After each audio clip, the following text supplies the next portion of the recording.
Ukraine और रूस किस बात पर लड़ रहे हैं? सन 1911 में यूक्रेन रूस से जुदा होकर अलग रियासत बना। ये रियासत मौजूदा रूस और यूरोप के दरमियान मौजूद है।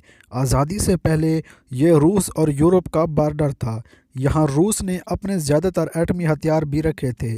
रूस का मरकज़ कमज़ोर था और रियासतें अलग हो रही थी। अलग होने के बाद भी ये एटमी हथियार यूक्रेन में ही रहे। यूक्रेन में दो ज़बानें बोली जाती हैं। तकरीबन आधे यूक्रेन में यूक्रेनियन बोली जाती है और बाकी आधे में रूसी ज़बान बोलने वाले रहते हैं। मगरबी यूरोपीय समीत में यूक्रेनियन हैं और रूस की तरफ का आधा मुल्क रूसी ज़बान बोलता है। इस मुल्क पर रूसी असरात सदियों पुराने हैं। इनकी सकाफ़त, लिबास वगैरह सब आज भी रूसियों जैसा है। अलग होने के बाद यूरोपीय ममालिक और अमेरिका ने इसे आज़ाद यूरोपीय ममालिक जैसा बनाने के लिए इक़दामात किए। मुल्क के 80% अवाम आज यूरोपीय निज़ाम को बेहतर मानते हैं। बाकी 20% लोग रूसी निज़ाम के ख़वाह हैं। इनके कम्युनिस्ट बाबे अपने लोगों को रूस का सुनहरी दौर याद दिलाकर गरमाते हैं। ये 20 रूस पसंद लोग यूक्रेनी ज़बान वाले नहीं बल्कि रूसी ज़बान वाले हैं और इसे हम यूँ समझ सकते हैं कि पाकिस्तानी पश्तून ख़ुद को अफ़गान कह जाते हैं। आज़ाद होने के बाद यूक्रेन और रूस दोनों संभलने लगे। रूस ने सबसे पहले अपने एटमी हथियार वापस मांगे। अक़वाम मुत्तहिदा के मशवरे पर यूक्रेन ने आज़ादी के 5वें साल ये एटमी हथियार रूस को इस शर्त पर वापस कर दिए कि रूस कभी यूक्रेन की तरफ फ़ौज कशी नहीं करेगा। ये डील मान ली गई। मुमकिन जंग के ख़तरे से निमट लिया गया और यूक्रेन में मौजूद एटमी हथियारों को नुकसान से बचाया गया। याद रहे, इसे यूक्रेन के शहर चर्नोबिल में एटमी बिजली घर 1986 में फट गया था। रूसी इनखला के बाद एटमी फुजला साफ़ करने में इंडिया और अमेरिका ने मदद की थी, जो ताहाल हो रही है।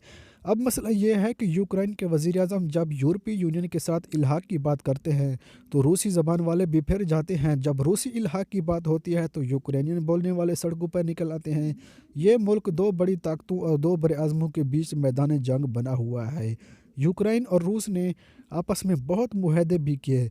रूस ने इसे 30% सस्ती गैस दी, बदले में उसने अपनी ब्लैक सी बनने रिपोर्ट तक रसाई दी।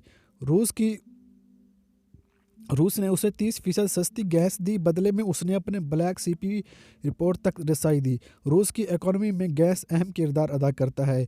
यूरोप को जिस गैस बेची जाती है उस पाइपलाइन का बड़ा हिस्सा यूक्रेन से होकर गुजरता है। रूस ने 2014 में अमन मुआहदे के ख़िलाफ़ वर्जी की और फ़ौज दाखिल करके यूक्रेन को उसे ब्लैक सी रिपोर्ट का पूरा इलाका क्रीमिया अपने कब्ज़े में ले लिया। वहाँ के लोगों ने रूसी फ़ौज को वेलकम किया। रूस ने रिफंडम करवाकर अक्सरियत ने रूस का साथ दिया। अक़वाम मुत्तहिदा, यूरोप, अमेरिका ने इसके ख़िलाफ़ रूस को धमकाया। रूस ने जवाब दिया कि अगर वहाँ के लोग यही चाहते हैं तो कोई बहर वाला उनकी मर्ज़ी के ख़िलाफ़ नहीं जा सकता। यही सच्चाई थी, इसलिए कोई कुछ न कर सका। यह इलाका क्यों ज़रूरी था? यूँ समझें कि पानी के रास्ते कराची से गवादर जाना हो तो दरमियान में सुमियानी का सहल आता है। ऐसे ही दरमियानी सहल पे रूस ने 2014 में कब्ज़ा कर लिया और मशरक़ी और मगरबी यूक्रेनियन समंदरी के रास्ते को कंट्रोल में ले लिया। इस रास्ते से गुजरते बहरी जहाज़ों को 2018 में रोका गया, आगे ना जाने दिया गया। ये जहाज़ वापस हुए तो रूस ने बमबारी की और जहाज़ों के अमले को यरगमाल बना लिया। समंदरी मसला बयान कर चुके हैं, अब ज़मीनी मसला समझते हैं। यूक्रेन का इलाका डोनबास एक इंडस्ट्रियल इलाका है, कराची से 7 गुना बड़ा है और रूसी सरहद पे वाक़ है। यहाँ रूसी ज़बान बोलने वाले रहते हैं। इनकी मोहब्बत रूस से है और रूस ने इनकी मदद करके यूक्रेन की आर्मी को पीछे धकेल दिया। अब ये डोनबास का इलाका अमली तौर पर रूस और यूक्रेन दोनों के कब्ज़े में है। यहाँ रूस मकामी लोगों की फ़ौजी ट्रेनिंग कर रहा है और ज़मीन से हवा में मार करने वाले मिसाइल लगा